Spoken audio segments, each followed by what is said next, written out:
नमस्कार, आप देख रहे हैं योगी अनकट। आज योगी अनकट के इस एपिसोड में मैं आपको बताऊंगी उत्तर प्रदेश में लगातार हो रही एनकाउंटर कार्रवाई और उस साइको किलर की पूरी कहानी के बारे में, जिसने 24 से 26 घंटों के भीतर 3 लोगों को मौत के घाट उतार दिया। जी हां, चंदौली और वाराणसी में हुई इन सनसनीखेज हत्याओं ने पूरे यूपी को हिला के रख दिया। सबसे डराने वाली बात तो ये रही कि आरोपी का किसी भी पीड़ित से कोई रिश्ता ही नहीं था, ना दुश्मनी, ना लूट, ना कोई विवाद। वो अचानक आता, गोली चलाता और फिर फरार हो जाता।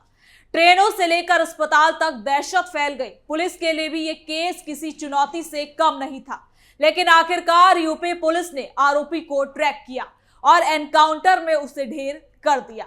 अब इस पूरे मामले को लेकर कई सवाल उठ रहे हैं कि आखिर कौन था ये साइको किलर और कैसे 26 घंटों तक पूरे सिस्टम को इसने चुनौती दी है। तो चलिए बिना किसी काट छाट के विस्तार से समझते हैं पूरी कहानी।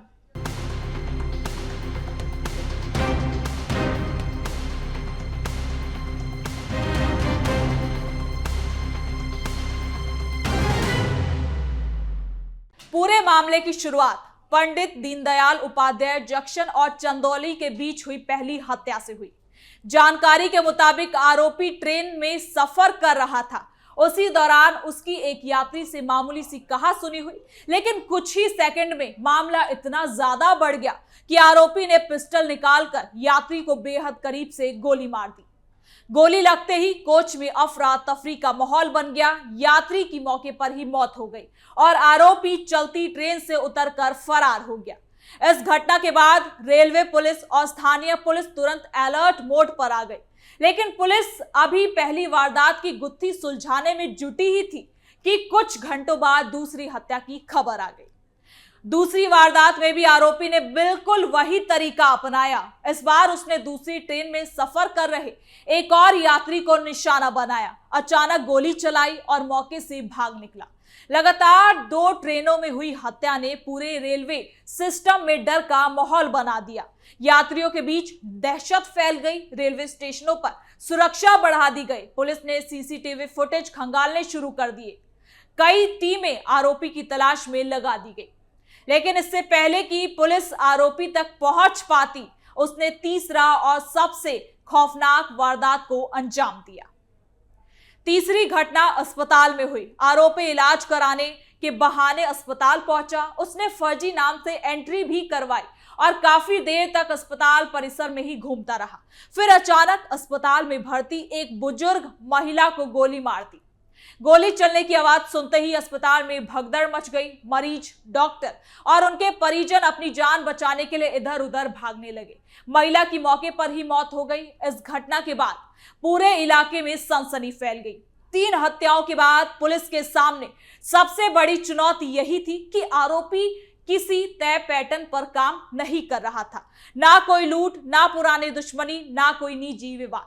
आरोपी अचानक हमला करता और फिर फरार हो जाता, और यही वजह रही कि पुलिस ने उसे साइको किलर और सीरियल किलर कहना शुरू किया। अब इस मामले में कई और चौंकाने वाली जानकारियां भी सामने आई है।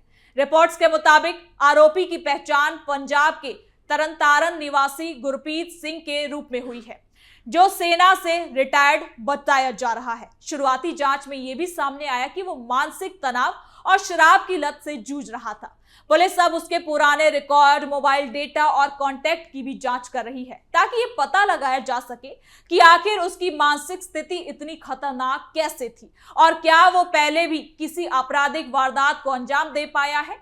अब इस रिपोर्ट में आगे देखिए कैसे यूपी पुलिस ने इस साइको किलर को ट्रैक किया और आखिर किस तरह उसका अंत एनकाउंटर में हुआ।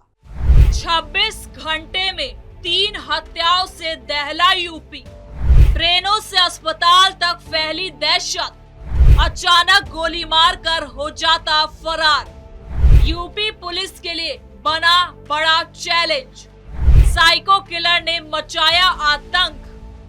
पूरी जांच में आरोपी की पहचान गुरप्रीत सिंह के रूप में हुई, जो पंजाब के तरनतारन का रहने वाला और सेना से रिटायर्ड जवान बताया गया। शुरुआती जांच में सामने आया कि वो कुछ समय पहले बिहार के आरा में सिक्योरिटी गार्ड की नौकरी भी कर रहा था। लेकिन शराब की लत और मानसिक तनाव के चलते उसकी नौकरी चली गई।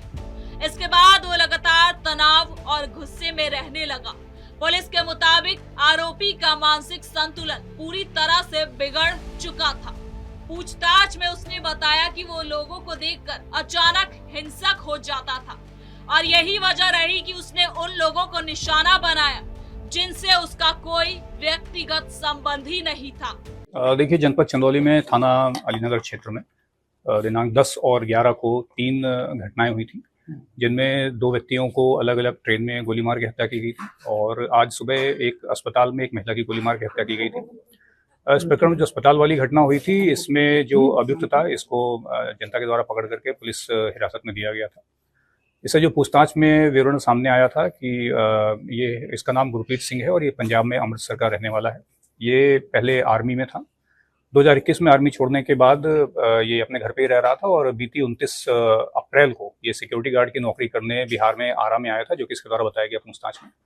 साथ ही ये भी बताया गया कि शराब पीने का अत्यधिक लती था, जिसके कारण सिक्योरिटी गार्ड की नौकरी से इसको हटा दिया गया था। तीसरी हत्या के बाद पुलिस ने बड़े स्तर पर ऑपरेशन शुरू किया। रेलवे स्टेशन, होटल, अस्पताल और आसपास के इलाकों में लगातार सर्च ऑपरेशन चलाया गया। सीसीटीवी फुटेज और मोबाइल लोकेशन की मदद से आरोपी तक पहुंचने की कोशिश की गई। आखिरकार पुलिस ने आरोपी को गिरफ्तार कर लिया। गिरफ्तारी के बाद पूछताछ में आरोपी ने तीनों हत्याओं की बात कबूल कर ली। उसने बताया कि वो मानसिक तनाव में था और लोगों पर गुस्सा निकाल रहा था। पुलिस अधिकारियों के मुताबिक आरोपी बेहद आक्रामक व्यवहार कर रहा था और पूछताछ के दौरान भी कई बार हिंसक हो गया। मामले की गंभीरता को देखते हुए पुलिस आरोपी को घटना स्थलों पर ले जाकर क्राइम सीन रिएक्ट करना चाहती थी, ताकि हत्या की पूरी कड़ी समझी जा सके। लेकिन इसी दौरान कहानी ने नया मोड़ ले लिया। पुलिस के मुताबिक जब आरोपी को चंदौली के सकल डीहा इलाके में ले जाया गया, तब उसने अचानक पुलिसकर्मी की राइफल छीनने की कोशिश की। इसके बाद आरोपी ने पुलिस पर फायरिंग शुरू कर दी और मौके से भागने लगा। अचानक हुई इस घटना से पुलिस टीम में अफरा तफरी मच गई। पुलिस ने आरोपी को रुकने की भी चेतावनी दी, लेकिन वो लगातार फायरिंग करता रहा, जिसके बाद पुलिस ने जवाबी कार्रवाई की और मुठभेड़ में आरोपी गंभीर रूप से घायल हो गया। उसे अस्पताल ले जाया गया, लेकिन डॉक्टरों ने उसे वहां पर मृत घोषित कर दिया। इस एनकाउंटर में 2 पुलिसकर्मी भी घायल बताए जा रहे हैं। पुलिस का कहना है कि आरोपी बेहद खतरनाक था और अगर उसे नहीं रोका जाता तो वो और लोगों को भी अपना निशाना बना सकता था। घटना के बाद चंदौली, वाराणसी और आसपास के जिलों में सुरक्षा को बढ़ा दी गई है। रेलवे स्टेशनों पर ज्यादा पुलिस बल तैनात किए गए हैं।